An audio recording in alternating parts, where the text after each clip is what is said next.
கர்த்தாவை சொல்லும் அடியேன் கேட்கிற நிகழ்ச்சி மூலமாக மீண்டும் நான் உங்களை சந்திப்பதில் சந்தோஷப்படுகின்றேன். என்னுடைய புத்தாண்டு வாழ்த்துக்களை நான் உங்களுக்கு தெரிவிக்கின்றேன். ஆண்டவர் தாமே இந்த புதிய ஆண்டிலும் தம்முடைய கரத்தினாலும் தம்முடைய வார்த்தையினாலும் கர்த்தர் இந்த ஆண்டிலே நம்மை நடத்துவாராக. இந்த ஆண்டிலே கர்த்தர் ஒரு புது வார்த்தை எனக்கு தந்தார். அதாவது நான் 27ஆம் தேதி 12ஆம் மாதம் கர்த்தர் சமூகத்திலே காத்திருந்த பொழுது அந்த பல காரியங்கள் பல கேள்விகள் எனக்குள் வந்தது. அப்போ நான் என்னுடைய வழக்கம் என்னென்னா, நான் ஜெபித்து முடித்த பிற்பாடு கொஞ்சம் அமைதியாக நான் காத்திருப்பேன். கர்த்தருடைய சமூகத்திலே கர்த்தர் என்ன சொல்லுகிறாருன்னு சொல்லி கொஞ்சம் அமைதியாக நான் இருப்பேன். அப்போ அந்த அமைதியாக இருக்கும் அந்த அந்த அந்த வேளையிலே நான் கர்த்தரை நோக்கி மனதிலே நான் ஆண்டவர் கேள்வி கேட்ட ஆண்டவரே, 2025ஆம் ஆண்டு பல காரியத்தை நாம் கேள்விப்படுகிறோம். பல பேர் சொல்லுகிறார்கள் 3ஆம் யுத்தம் வரலாம் என்று உலக யுத்தம் வரலாம் என்று சொல்லி சொல்லுகிறார்கள். மற்றது WHO சொல்லுகிறது என்னென்று சொன்னா, அந்த 2025ஆம் ஆண்டு நீ கேள்விப்பட்டு உங்களுக்கு தெரியாது, அந்த மிகவும் கடுமையான ஒரு பஞ்சம் இந்த உலகத்தை நோக்கி வரும் என்று சொல்லி அவர்கள் அறிக்கையிட்டிருக்கிறார்கள். அதனாலே ஒவ்வொரு தேசங்களும் தங்களுடைய குடிமக்களை பார்த்து சொல்லியிருக்கிறார்கள், நீங்கள் கொஞ்சம் சாமான்கள் வாங்கி வைங்க, எக்கனாமிக்கில் விழுந்தால் பொருளாதார நெருக்கடிகள் வந்தால் அதனாலே ஒவ்வொரு குடும்பங்களும் அவங்களோட வீட்டிலே கொஞ்சம் சாமான்கள் வாங்கி வைங்கன்னு சொல்லி பல தேசங்களிலே அவர்கள் அறிக்கை கொடுத்திருக்கிறார்கள். அதை கேள்விப்பட்டு உங்களுக்கு தெரியலை. இப்படி பல செய்திகளை நாம் கேள்விப்படுகிறோம். பாருங்கள், இயற்கை அழிவுகள் பாருங்கள், கடந்த 2-3 வருடங்களுக்கு முன்பாக பார்க்கும்போது இருந்த இயற்கை அழிவுக்கும் இப்போ வருகிற இயற்கை அழிவும் பார்த்திங்கன்னா அது மிகவும் கொடூரமாக இருக்கிறது. அது மிகவும் வீரியம் உள்ளதாக இருக்கிறது. பாருங்கள், அதனால தான் பல காரியங்கள் நாம் இந்த 2025 பல காரியத்தை நாங்கள் பார்க்குறோம். அதனால் எனக்கு பல கேள்விகள் இருந்தது. அப்போ கர்த்தரை நோக்கி கேட்டேன், ஆண்டவரே, இப்படியான காரியங்களை கேள்விப்படுகிறோம். உம்முடைய பிள்ளைகளாகிய நமக்கு என்ன, அப்போ இந்த சூழ்நிலையை நாம் எப்படி நாங்கள் வாழ வேண்டும், என்ன செய்ய வேண்டும், நீர் தான் எங்களுக்கு சொல்லித்தர வேண்டும்னு சொல்லி. எந்த நேரத்தில் என்ன செய்ய வேண்டும் என்று நமக்கு தெரியாது. இப்படியான சூழ்நிலைகள் வரும்போது, பஞ்சங்கள் வரும்போது அல்லது கொள்ளை நோய்கள் வரும்போது என்ன தீர்மானங்கள் எடுக்க வேணும், என்ன செய்ய வேணும் என்று சொல்லி நமக்கு தெரியாமல் இருக்கும். நாங்கள் பிழையான தீர்மானங்கள் எடுத்தால் அதாலே நம்முடைய வாழ்க்கையிலே பாதிப்புகள் உண்டாகும். அப்போ எந்த நேரத்தில் என்ன காரியங்கள் செய்ய வேணும் என்று சொல்லி நமக்கு தெரிஞ்சிருக்க வேண்டும். அப்போ அது மிகவும் கஷ்டம்.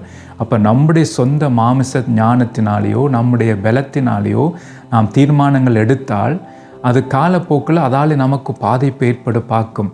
அதனால தான் நாம் கர்த்தரை நாம் சார்ந்து நாம் தீர்மானங்கள் எடுக்க வேண்டும். அப்போ அதனால தான் கர்த்தரை நோக்கி நான் கேட்டேன், ஆண்டவரே, இப்படி பிரச்சனைகள் வர இருக்கிறேன்னு சொல்லுகிறார்கள். பல காரியத்தை நாம் கேள்விப்படுகிறோம். நீங்கள் கேள்விப்பட்டீங்களுக்கு தெரியாது. பாருங்கள், மிருகத்தினாலே உருவாக்கப்பட்ட 300 கிருமிகள் இப்போ காணாமல் போய்விட்டதுன்னு சொல்லி நான் கேள்விப்பட்டேன். அப்போ அதனால் பார்த்திங்கன்னா அப்போ அந்த 300 பாருங்கள் மிருகங்களாலே உருவாக்கப்பட்ட கிருமிகள் அது காணாமல் போய்விட்டதாம் என்று சொல்லி திகைத்தோடு இருக்கிறார்கள் அவர்கள். அப்போ இது என்ன நடக்குது, ஏது நடக்குது, எப்போ இப்படியான கிருமிகள் வரப்போகுது என்று ஒன்றுமே தெரியாமல் இருக்கிறது. பாருங்கள் சைனாவில் கூட புது ஒரு வைரஸ் பரவி இருக்குன்னு சொல்லி நாம் கேள்விப்படுகிறோம். அப்போ எப்போ என்னென்ன நடக்குது நமக்கு தெரியாது. அப்போ அதனால தான் கர்த்தரத்தில் நாம் விசாரிக்க வேண்டும். அப்போ அதுதான் நான் கர்த்தரத்தை நான் கேட்டேன், ஆண்டவரே, 27ஆம் தேதி நான் கேட்டேன், ஆண்டவரே, என்ன செய்வது என்று சொல்லி, எப்படியான சூழ்நிலைகள் வரும்போது நாம் எப்படி செயல்படுவது, என்ன செய்வது என்று சொல்லி கர்த்தர் கேட்கும்போது கர்த்தர் 2 வசனங்களை எனக்கு முன்பாக கொண்டு வந்தார். அதை ஞாபகப்படுத்தினார், அந்த 2 வசனங்களை. அப்போ அதை நான் பைபிள் எடுத்து நான் வாசிக்கும் போது பாருங்கள், அந்த 2 வசனங்களை உங்களுக்கு நான் இப்போ வாசிக்க விரும்புகிறேன். அதை குறித்து தான் நாங்கள் இன்றைக்கு நாம் தியானிக்க போகிறோம். அது இந்த ஆண்டுக்கேற்ற அந்த கர்த்தருடைய வார்த்தை அது. அந்த வார்த்தை உங்கள் மத்தியில் நான் சொல்ல விரும்புகிறேன். கர்த்தர் எனக்கு அதை சொன்னார். அந்த காரியத்தை உங்களுக்கும் நான் சொல்ல விரும்புகிறேன். என்னோடு கூட எடுத்துக்கொள்ளுங்கள். யாத்திராகமம் 33:2 முதல் வசனத்தை நாங்கள் பார்ப்போம். அதுக்கு பிறகு 33:14 நாங்கள் பார்ப்போம். இப்போ 2 வசனங்கள் கர்த்தர் எனக்கு முன்பாக கொண்டு வந்தார், அதை வாசிக்கும்படியாக. இப்போது நான் வாசிக்கிறேன். 33:2 நான் வாசிக்கிறேன்.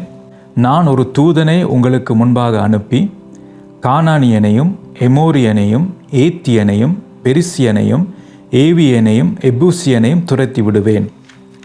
அடுத்தது 33:14 நாம் வாசிப்போம். அதற்கு அவர், என் சமூகம் உனக்கு முன்பாக செல்லும், நான் உனக்கு இளைப்பாறுதல் தருவேன் என்றார். பாருங்கள், இப்போ 2 காரியத்தை நாங்கள் பார்க்குறோம். ஒன்று ஆண்டவர் சொல்கிறார் என்னென்னா, உங்களுக்கு தெரியும் இந்த சம்பவம். இஸ்ரவேல் ஜனங்கள் எகிப்தை விட்டு புறப்பட்டு வரும்போது பாருங்க, கர்த்தர் மோசேயை பார்த்து சொல்லுகிறார், நான் உங்களுக்கு கூட வரமாட்டேன், ஆனால் எனக்கு பதிலாக ஒரு தூதனை உங்களுக்கு முன்பாக நான் அனுப்புவேன். அந்த தூதன் போய் துரத்த வேண்டிய எல்லா ஜாதியாரையும் துரத்தி உங்களே போக வேண்டிய இடத்துக்கு, அதாவது அந்த கானான் தேசத்துக்குள் உங்களை கொண்டு போய் விடுவான் என்று சொல்லி கர்த்தர் மோசேயை பார்த்து சொல்லுகிறார். அது ஒரு காரியத்தை சொல்லுகிறார் பாருங்க. அப்போ தூதன் அவர்களுக்கு முன்பாக போவதற்கு கர்த்தர் பார்த்தீங்கன்னா தூதனை அனுப்புகிறார்ன்னு சொல்லி அங்கே நாங்கள் பார்க்குறோம். அப்போ ஒரு தூதன் பார்த்தீங்கன்னா நமக்கு முன்பாக போவதற்கும் பாருங்கள், இங்கே சொல்லுகிறார் 33:14 மோசே பார்த்து சொல்லுகிறார், என் சமூகம் உனக்கு முன்பாக செல்லும், நான் உனக்கு இளைப்பாறல் தருவேன்னு சொல்லி. பாருங்கள், தூதனுக்கும் பல வல்லமை ஆண்டவர் கொடுத்துருக்கிறார். என்றால் கர்த்தரால் உருவாக்கப்பட்ட தூதர்கள், அவர்களுக்கும் பாருங்கள் பல வல்லமைகள் இருக்கிறது. உங்களுக்கு தெரியும், வேதத்தில் நாங்கள் வாசிக்கும் போது தூதர்கள் பலவிதமான காரியங்களுக்காக கர்த்தர் தூதர்களை பயன்படுத்துகிறார்.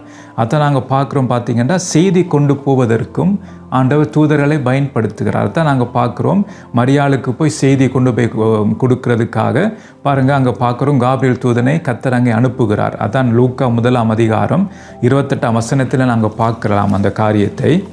அவள் இருந்த வீட்டில் தேவதூதன் பிரவேசித்து, கிருபை பெற்றவளை வாழ்க, கர்த்தர் உன்னுடனே இருக்கிறார், ஸ்திரீகளுக்குள்ளே நீ ஆசிர்வதிக்கப்பட்டவள் என்றான். பாருங்க, வீட்டுக்குள் பிரவேசிக்க. அப்போ கதவுகள் மூடப்பட்டிருக்கு, ஆனால் தூதன் நடுவில் அந்த செய்தியை அங்கே நாங்கள் நாங்கள் பார்க்குறோம். அப்போ தூதன் பார்த்தீங்கன்னா செய்தி கொண்டு போவதற்கும் கர்த்தர் தூதர்களை பயன்படுத்துகிறார். இப்போ ரெண்டாவது காரியத்தை நாங்கள் பார்க்கும்போது ஆண்டவர் தூதர்களை எதுக்கு பயன்படுத்துகிறார்னா யுத்தம் பண்ணுவதற்காகவும் பயன்படுத்துகிறார். அதாவது 2 ராஜாக்கள் 19:35 அதை நாங்கள் பார்க்கக்கூடியதாக இருக்கிறது. அன்று ராத்திரியில் சம்பவித்தது என்னவென்றால், கர்த்தருடைய தூதன் புறப்பட்டு அசீரியரின் பாலத்தில் 180,000 பேரை சங்கரித்தான். அதிகாலமே எழுந்திருக்கும் போது இதோ அவர்கள் எல்லாரும் செத்த பிரேதங்களாய் கிடந்தார்கள் என்று சொல்லி அங்கே நாங்கள் பார்க்குறோம். பாருங்கள், அப்போ அன்று ராத்திரியில் ஒரு தூதன் போய் பாருங்கள் பல பேரை அங்கே எல்லாரையும் அவன் சங்கரித்தான நாங்கள் பார்க்குறோம். அப்போ அங்கே எசேக்கியா ராஜா பார்த்தீங்கன்னா அங்கே ஜெபித்த பொழுது அந்த ஜெபத்தை கேட்டு பார்த்தீங்கன்னா ஒரு தூதனை அனுப்பி அங்கே எதிரிகள் எல்லாவற்றையும் ஆண்டவர் சங்கரிக்கிறார்னு சொல்லி நாங்கள் இங்கே பார்க்குறோம்.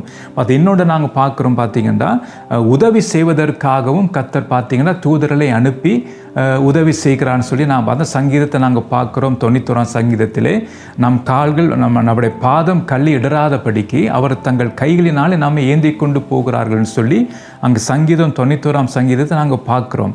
பாருங்கள், இன்னொரு காரியத்தை நாங்கள் பார்க்கக்கூடியதாக இருக்குன்னா இயற்கை கட்டுப்படுத்துவதற்காகவும் கர்த்தர் தூதர்களை அனுப்பி ஆண்டவர் பார்த்து இயற்கை கட்டுப்படுத்துவார். அதை நாங்கள் வெளிப்படுத்தல் 7ஆம் அதிகாரம் 1ஆம் வசனத்தை நாங்கள் பார்க்கக்கூடியதாக இருக்கிறது.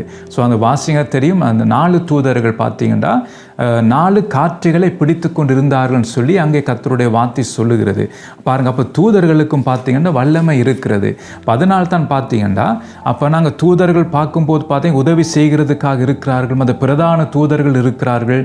பாருங்கள், இப்படி பல தூதர்கள் கர்த்தர் வைத்திருக்கிறார். அப்போ அந்த தூதர்களை ஒருவனை நான் பார்த்தீங்கன்னா மோசே பார்த்து சொன்ன, நான் அந்த தூதனை அனுப்பி நீங்கள் போக வேண்டிய இடத்துக்கு நான் உங்களை கூட்டிக் கொண்டு போகிறேன் என்று சொல்லி அங்கே மோசே பார்த்து சொல்லுகிறார். பாருங்கள், அவங்க எதற்காக எகிப்திலிருந்து புறப்பட்டார்கள் என்றால் அவர்கள் கானான் தேசத்துக்குள், அதாவது பாலும் தேனும் ஓடுகிற அந்த தேசத்துக்குள் அவர்கள் பிரவேசிக்கிறதுக்காகத்தான், அதுதான் அவங்களுடைய இலக்காக இருந்தது. அப்போ அதற்காகத்தான் அவங்க புறப்பட்டு போனார்கள்.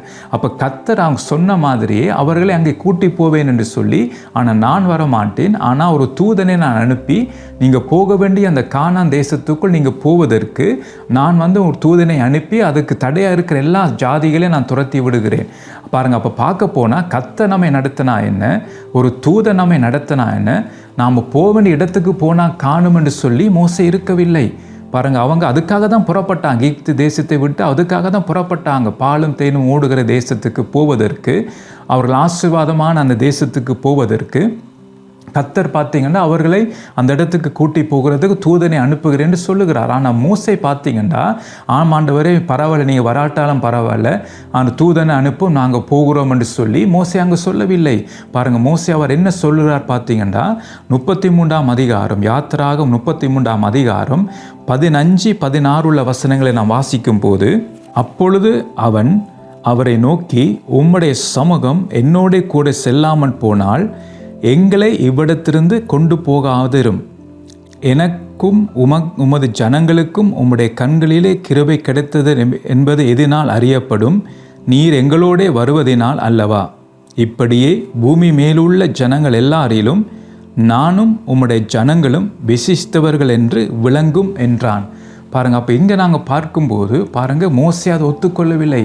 ஆண்டவரே, தூதன் அனுப்புனா அது எங்களுக்கு சரி வராது, எங்களோடு கூட தூதன் வர தேவையில்லை, எங்களோடு நீர் வர வேண்டும். அதான் நாங்கள் சொல்லுகிறார். பார்த்தீங்கன்னா 14ஆம் வசனத்திலே அவர் பார்த்தீங்கன்னா, என் சமூகம் உனக்கு முன்பாக செல்லும், நான் உனக்கு இளைப்பாறுதல் தருவேன். பாருங்கள், அத்தான் 2025ஆம் ஆண்டிலே கர்த்தர் இந்த வார்த்தையை பார்த்தான் எனக்கு சொன்னார். பாருங்கள், நான் உனக்கு முன்பாக சென்று பாருங்கள், நான் உனக்கு இளைப்பாறுதல் தருவேன். பாருங்கள், அவ ஏன் இளைப்பாறுதல்? அப்போ 2025ஆம் ஆண்டிலே பாருங்கள், கர்த்தர் நமக்கு முன்பாக போகும்போது நம்முடைய எல்லா காரியத்திலும் பாருங்கள் கர்த்தர் நமக்கு இளைப்பாறுதல் தருவார். பாருங்கள், இன்றைக்கு உலகத்திலே பாருங்கள் இந்த இளைப்பாறுதலே பார்க்க முடியலை. பாருங்கள், இன்றைக்கு பல பேருக்கு வசதி இருக்குது, நல்ல படிப்பு இருக்குது, நல்ல வீடு வாசல் இருக்குது.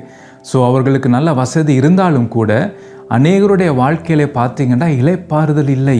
எவ்வளோ பணக்காரர் இந்த உலகத்தில் இருக்கிறார்கள் பாருங்கள், எவ்வளோ பாருங்கள் விரும்பினதை வாங்குகிற அளவுக்கு அவர்களுக்கு அவ்வளோ பணம் இருக்குது. அவர் நினைத்தது எல்லாத்தையும் செய்யலாம், அப்படி அவர்கள் பணம் வைத்திருக்கிறார்கள். ஆனால் அவருடைய வாழ்க்கையை கவனித்து பார்த்தீர்கள் என்றால் அவனுடைய வாழ்க்கையில் இளைப்பாறுதல் இல்லை. ஆனால் கர்த்தர் இந்த ஆண்டிலே நம்மை பார்த்து ஒரு வார்த்தை சொல்கிறார், என்னென்றால் நான் உனக்கு முன்பாக செல்வேன் என்று சொல்கிறார். தான் சொல்கிறார், என் சமூகம் உனக்கு முன்பாக செல்லும். அதுதான் முக்கியம்.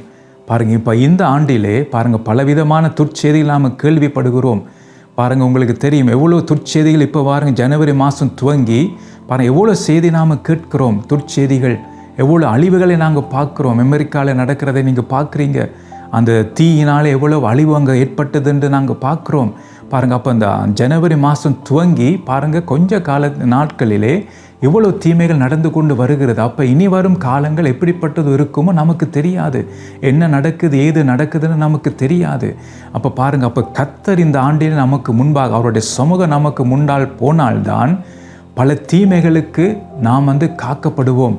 என்ற பல தீமை இந்த உலகத்தை நோக்கி வந்து கொண்டிருக்கிறது.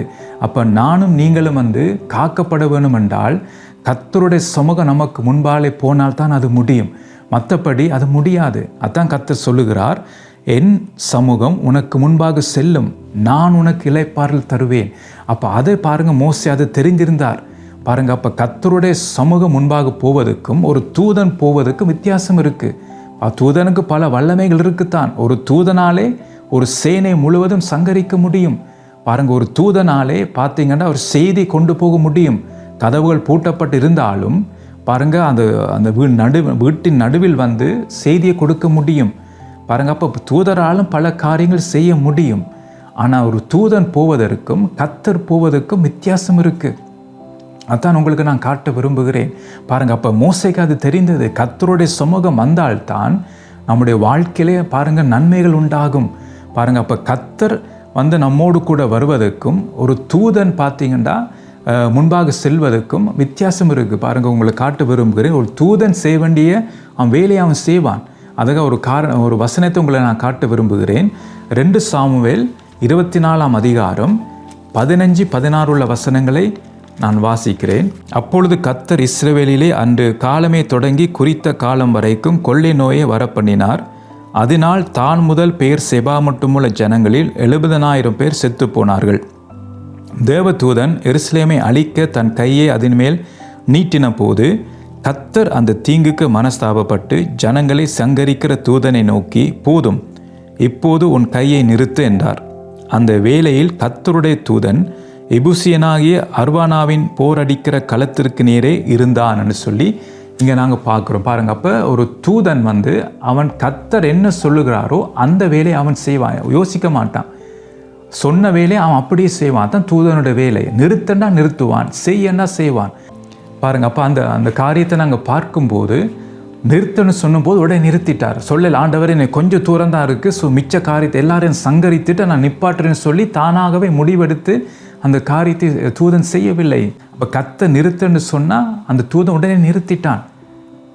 அதுக்கு எதிர்பேசி சொல்ல இல்லை, கர்த்தருக்கு எதிராக பேசல. ஆண்டவர் கொஞ்சம் தூரம் தான், கொஞ்சம் தூரத்துக்கு போய் உடனே அவங்க எல்லாத்தையும் சங்கரித்து நான் விடுகிறேன் என்று சொல்லி அங்கே தூதன் சொல்லவில்லை, உடனே நிறுத்திட்டான். பாருங்கள், அந்த கர்த்தர் சொன்னால் தூதன் அந்த வேலையை செய்வான். அதோடு அதான் அவனோட வேலை, வேறு ஒன்றும் செய்ய முடியாது. ஆனால் கர்த்தர் இந்த ஆண்டில் நமக்கு முன்பாக போனால் பாருங்கள், 4 விதமான நன்மைகள் நம்முடைய வாழ்க்கையில் இருக்கும். ஸோ அதுதான் உங்களை நான் காட்ட விரும்புகிறேன். ஒரு தூதன் நமக்கு முன்பாக போவதற்கும் கர்த்தருடைய சமூகம் நமக்கு முன்பாக போவதற்கும் பல வித்தியாசங்கள் உண்டு. தூதனும் நம்மை கூட்டி போக முடியும் நான் போக வேண்டிய இடத்துக்கு. ஆனால் தூதனாலே பார்த்தீங்கன்னா கர்த்தர் சொல்லுகிற வேலையை மாத்திரம்தான் அவன் செய்வான், மற்றபடி வேறு காரியத்தை எக்ஸ்ட்ராவாக செய்ய முடியாது. ஆனால் கர்த்தர் பார்த்தீங்கன்னா நம்முடைய வாழ்க்கையிலே இந்த ஆண்டிலே கர்த்தர் அவருடைய சமூகம் நம்மை நடத்தும் போது எப்படிப்பட்ட காரியங்கள் இந்த உலகத்தை நோக்கி வந்தாலும், எப்படிப்பட்ட தீங்குகள், எப்படிப்பட்ட கொள்ளை நோய்கள், எப்படிப்பட்ட பாருங்கள் பஞ்சங்கள், என்னென்ன இந்த உலகத்தை நோக்கி வந்தாலும், என்னென்ன தீங்குகள் வந்தாலும் ஒன்று நீங்கள் மறக்கக்கூடாது, கர்த்தருடைய சமூகம் இந்த ஆண்டு நம்மோடு கூட இருக்கிறது. அதான் கர்த்தருடைய பிள்ளைகளாகிய நமக்கு கர்த்தருடைய சமூகம் கூட இருக்கிறது. அதை நாம் மறந்து போகக்கூடாது. நாம் இன்றைக்கு பல சூழ்நிலைகளை பார்த்து துர்ச்செய்திகளை கேட்டு நாம் கலங்கி போயிருக்கிறோம், பயந்து போயிருக்கிறோம். அதான் கர்த்தர் சொல்லுகிறார், என்னுடைய சமூகம் உனக்கு முன்பாக செல்லும், நான் உனக்கு இளைப்பாறுதல் தருவேன். பாருங்கள் எவ்வளோ நல்ல ஒரு காரியம். 2 காரியம் கர்த்தர் செய்கிறார். ஒன்று சமூகம் முன்பாக போகும், இன்னொன்று பார்த்தீங்கன்னா இளைப்பாறுதல் தருவேன்னு சொல்லுகிறார். எவ்வளோ பெரிதான ஒரு காரியத்தை நாங்கள் பார்க்குறோம். ஸோ பாருங்கள், கர்த்தருடைய சமூகம் இந்த ஆண்டு நமக்கு முன்பாக போகும்போது பாருங்கள் முதல் காரியம் அவர் செய்கிறது. பாருங்கள், கர்த்தருடைய சமூகம் எனக்கு முன்பாக செல்லும். அதான் முதல் காரியம். அதான் நாங்கள் பார்த்தோம். மோசே பார்த்து சொல்லுகிறார், என் சமூகம் உனக்கு முன்பாக செல்லும். பாருங்கள், கர்த்தருடைய சமூகம் இந்த ஆண்டிலே நமக்கு முன்பாக போகும்போது பாருங்கள் என்ன நடக்கும்னு சொல்லி ஒரு சம்பவத்தின் மூலமாக வேதத்தின் அடிப்படையிலே நான் உங்களை காட்ட விரும்புகிறேன். அப்போ தான் உங்களுக்கு விளங்கி கொள்ள முடியும் கர்த்தருடைய சமூகம் என்னுடைய வாழ்க்கையிலே இந்த ஆண்டிலே என்ன செய்யும் என்று சொல்லி இதன் மூலமாக நீங்கள் அறிந்து கொள்ள முடியும். ஸோ என்னோடு கூட எடுத்துக்கொள்ளுங்கள். 1 ராஜாக்கள் 17ஆம் அதிகாரம் 1-5 வசனங்களை நான் வாசிக்கிறேன். கிளையாத்தின் குடிகளிலே திஸ்பேனாகி எலியா ஆகாப்பை நோக்கி, என் வாக்கின்படியே அன்றி இந்த வருஷங்களிலே பனியும் மழையும் பெய்யாதிருக்கும் என்று இஸ்ரவேலின் தேவனாய் கர்த்தருக்கு முன்பாக நிற்கிற நான் அவருடைய ஜீவனை கொண்டு சொல்லுகிறேன் என்றான். பின்பு கர்த்தருடைய வார்த்தை அவனுக்கு உண்டாயிற்று. அவர், நீ இவ்விடத்தை விட்டு கிழக்கு திசையை நோக்கி போய் யோர்தானுக்கு நேராயிருக்கிற கேரித் ஆற்றண்டையிலே ஒளித்து கொண்டிரு. அந்த ஆற்றின் தண்ணீரை குடிப்பாய், அங்கே உன்னை போஷிக்க காகங்களுக்கு கட்டளிடுவேன் என்றார். அவன் போய் கர்த்தருடைய வார்த்தையின்படியே யோர்தானுக்கு நேராயிருக்கிற கேரித் ஆற்றம் அண்டையிலே தங்கியிருந்தான். பாருங்கள், இந்த சம்பவம் நாங்கள் பல முறை நாங்கள் வாசிச்சிருக்கிறோம். ஸோ உங்களுக்கும் இந்த காரியத்தை நீங்கள் வாசிச்சிருப்பீங்க, உங்களுக்கு தெரியும் இந்த சம்பவங்கள்.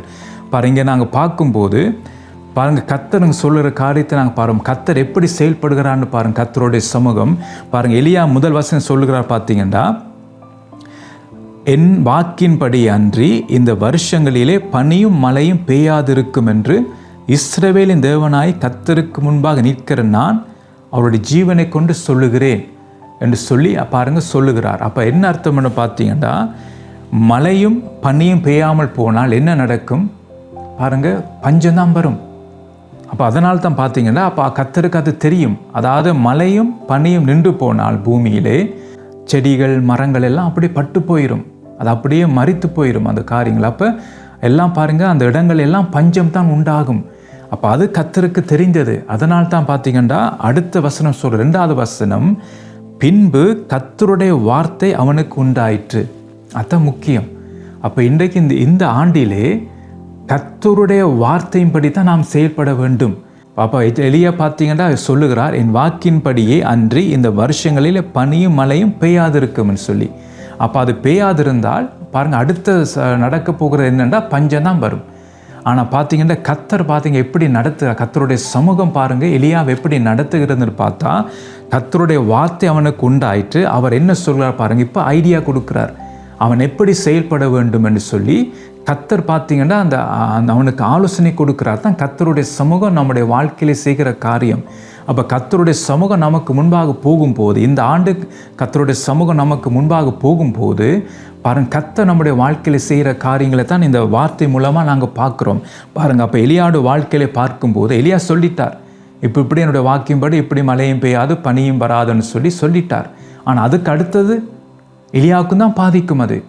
ஆனால் அந்த பாதிப்பு எலியாவுக்கு வராதபடிக்கு பாருங்க, கர்த்தர் உடனே அவருடைய வார்த்தை வந்து அவர் என்ன சொல்லுகிறாருண்டா, 3ஆம் வசனம், நீ இவ்விடத்தை விட்டு கிழக்கு திசையை நோக்கி போய் என்று சொல்லுகிறார்.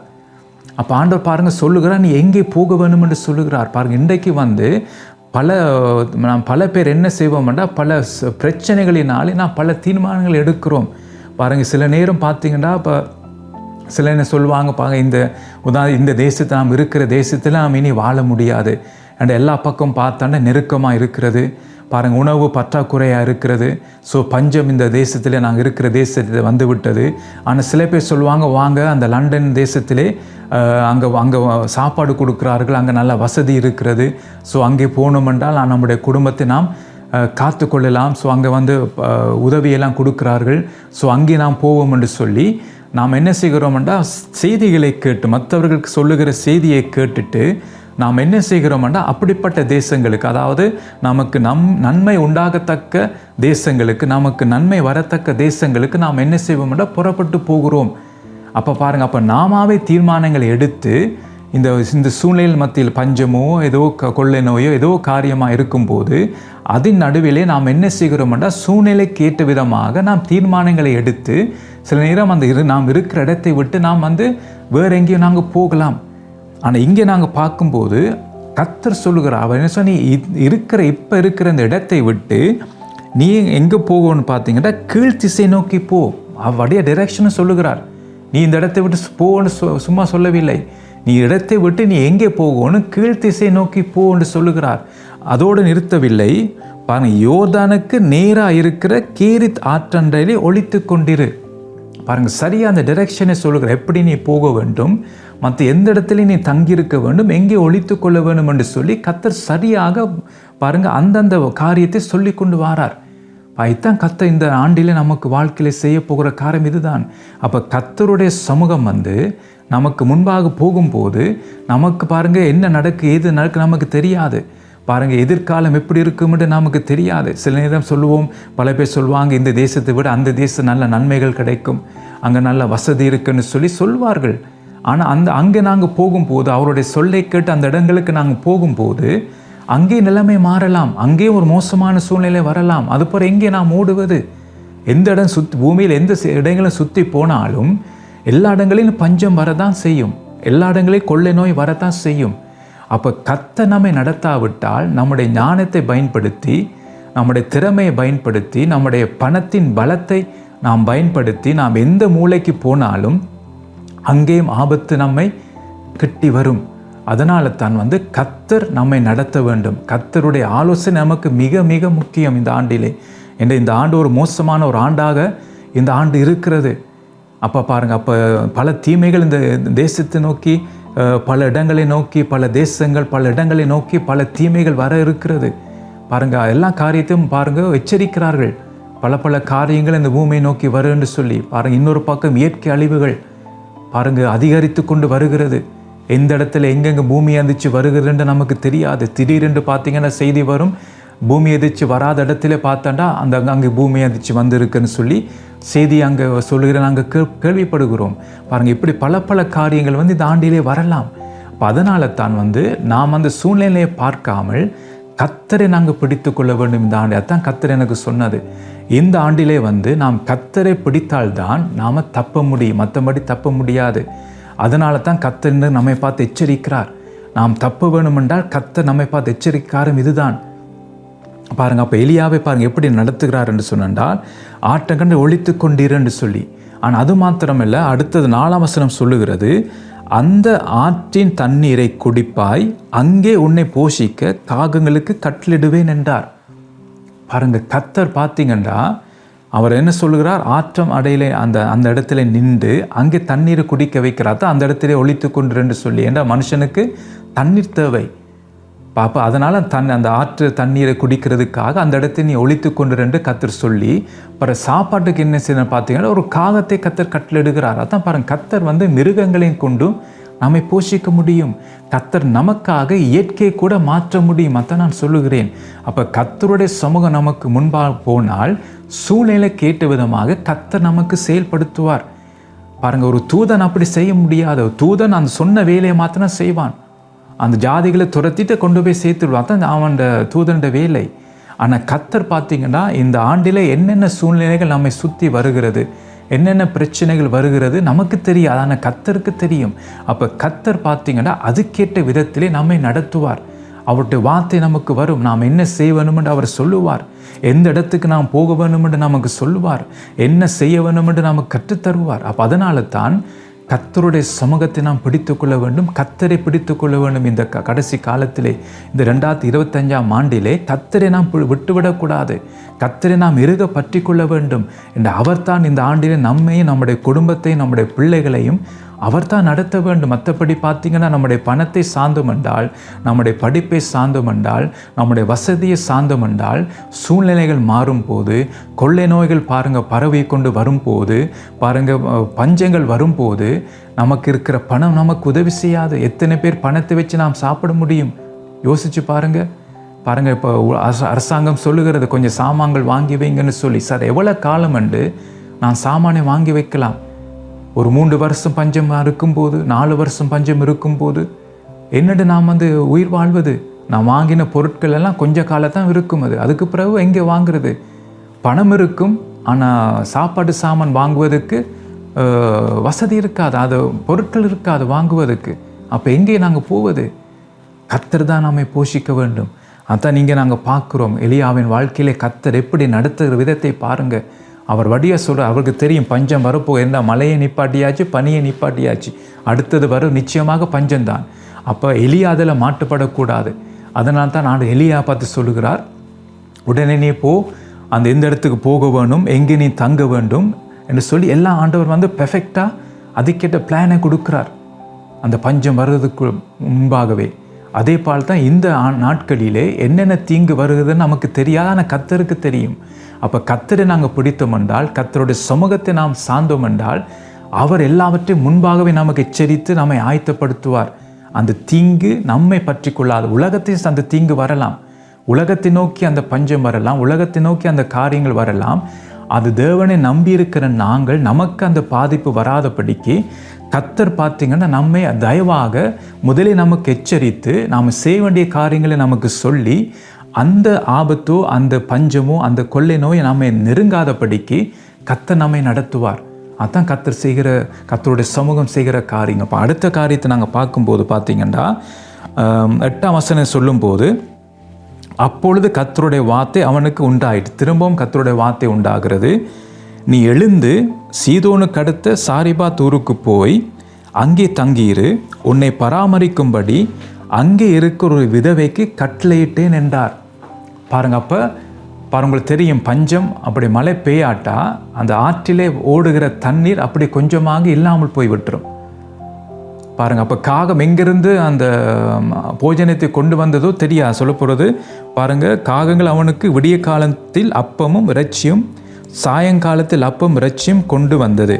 பாருங்க, காகங்கள். அப்போ பல காகங்கள் இதில் செயல்படுகிறார். அப்போ கர்த்தர் பல காகங்களுக்கு கட்டளையிட்டு இருக்கிறார். பாருங்கள், அது என்ன விடிய காலத்தில் அப்பம் இறைச்சி கொண்டு வருகிறது. அப்போ அந்த காகங்கள் பார்த்தீங்கன்னா குரூப்பாக வேலை செய்கிறது. யாருக்கு? எலியாவுக்கு வேலை செய்கிறது. யோசிச்சு பாருங்கள், ஒரு காகம் பாருங்கள் ஒரு சாப்பாடை கொண்டு வந்து கொடுக்குமா? அது களவெடுத்தான் போகும் ஒழிய யாருக்கும் கொடுக்காது. ஆனால் கர்த்தர் செய்ய வைத்தார். பாருங்கள், அந்த காகங்கள் கொடுத்த வேலை காலம் இரவு பாருங்கள் எல்லாம் நடக்கிறது. பாருங்கள், அவனுக்கு விடிய காலத்தில் அப்பம் இறைச்சியும் அது எங்கென்று கிடைத்திருந்து நமக்கு தெரியாது. ஆனால் காலமும் இரவும் பார்த்தீங்கன்னா வந்து கொண்டே இருக்குது. ஒவ்வொரு நாளும் வந்து கொண்டு இருக்கு. அதுக்கப்புறம் பார்த்தீங்கன்னா தண்ணீர் இல்லாமல் போகுது, அப்பம் எதுவும் இல்லாமல் போனோன்னா கர்த்தர் உடனே அடுத்த இதுக்கு அவர் ரெடி பண்ணிட்டார். அடுத்த காரியத்துக்கு உடனே கர்த்தருடைய வார்த்தை வர 8ஆம் வசனம், அவர் என்ன சொல்ற 9ஆம் வசனத்தை எழுந்து, அதாவது எந்த இடத்தில் நிற்க சொன்னாரோ, எந்த இடத்தில் ஒளித்து கொண்டு சொன்னாரோ அந்த இடத்தை விட்டு நீ எழுந்து போன்னு சொல்லுகிறார். அதான் கர்த்தர் பார்த்தீங்கன்னா சூழ்நிலை கேட்ட விதமாக நம்மை நடத்துவார். பாருங்க, நீ அங்கே தான் இருந்துன்னு சொல்லி அப்படி விடவில்லை எலியாவை. என்ற அந்த இடத்துல குறைவு வர தொடங்கிவிட்டு, ஏன்னா தண்ணீர் இல்லாமல் போய்விட்டது. இனி அப்பமும் இறைச்சியும் வர்றதுக்கு சான்ஸ் இல்லை. அதனால தான் கர்த்தர் பாருங்க அதுக்கு முதலே என்ன செய்து விட்டால் ரெடி பண்ணி போட்டு உடனே கர்த்தருடைய வார்த்தை அவனுக்கு வருகிறது. இப்போ என்ன சொன்ன, நீ எழுந்து சீதோனுக்கு அடுத்து சாரிபாத் ஊருக்கு போய் பாருங்க, அந்த ஊருக்கு போக சொல்லுகிறார்.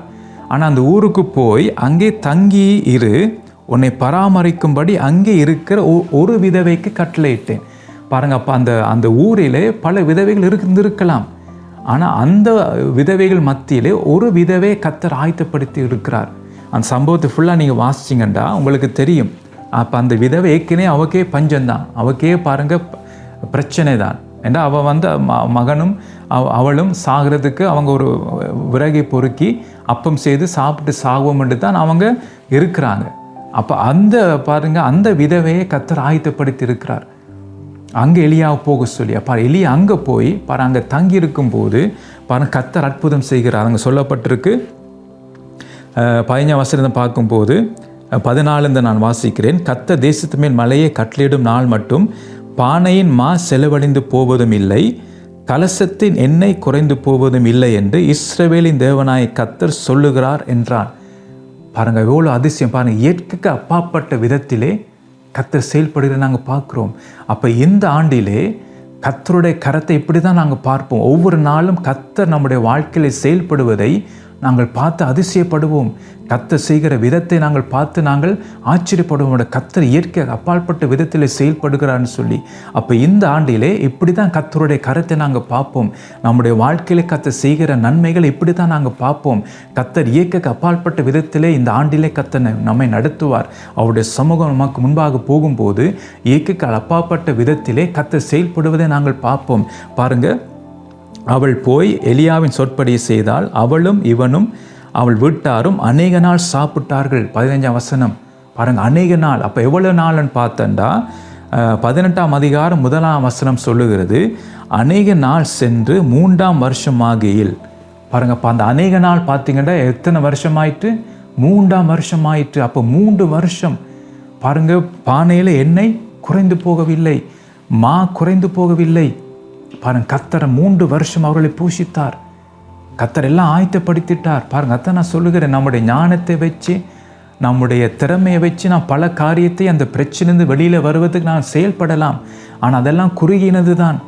பாருங்க, அதான் அரசாங்கம் சொல்லுகிறது, எங்கள் பொருட்களை வாங்கி வைங்க, சாப்பாடு சாமான்களை வாங்கி வைங்க, பழுதாக போகாத சாமான்களை வாங்கி வைங்க என்று சொல்லுகிறான். ஆனால் எவ்வளோ காலம்ட்டு நாம் அதை வைத்து பாவிப்பது? பாருங்க, பஞ்சம் வந்தால் பாருங்க கொஞ்சம் கொஞ்சமாக சாமான்கள் இல்லாமல் போய்விட்டுரும். அதுக்கப்புறம் என்ன செய்வது? கர்த்தர் நடத்துவார். அதான் நான் சொல்லுவேன், கர்த்தர் உங்கள் நம்பிக்கை இருக்கட்டும். பணத்தின் மீதோ உங்கள் படிப்பின் மீதோ வசதி மீதோ அதை வைத்து அந்த காரியங்களோட நம்பிக்கை இருக்கக்கூடாது. இந்த ஆண்டிலே கர்த்தரை நம்பி தான் நாம் வாழ முடியும், மற்றபடி நாம் பிழைக்க முடியாது. கர்த்தரை பிடித்தால் தான் நாங்கள் பிழைக்க முடியும். கர்த்தரை சார்ந்து தான் நாம் வாழ முடியும்.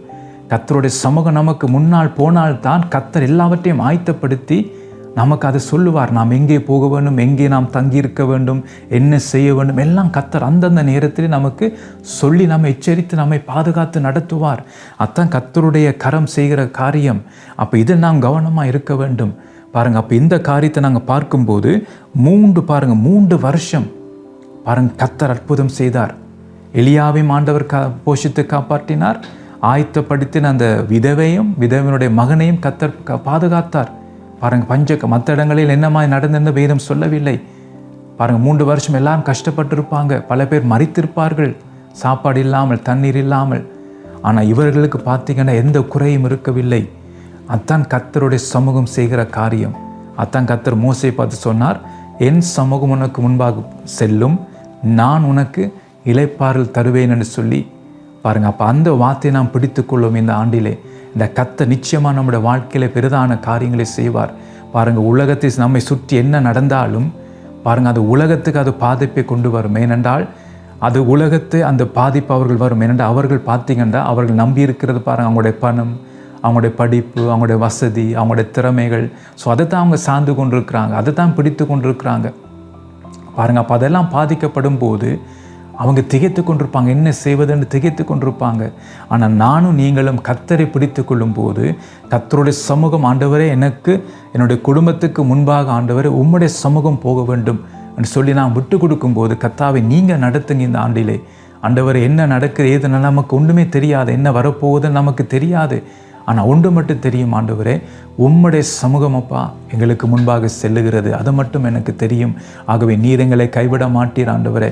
எலியாவை போஷித்து அதே தேவன் ஆண்டவரே, நீர் என்னையும் போஷிப்பீர், என் குடும்பத்தையும் போஷிப்பீர் ஆண்டவரே என்று சொல்லி கர்த்தருடைய சமூகத்தை நாம் ஒப்பு கொடுத்தேன். இதுக்காக நான் ஜெபிக்க வேண்டும். ஆண்டவர் நீர் பார்த்துக்கொள்வீர் ஆண்டவரே.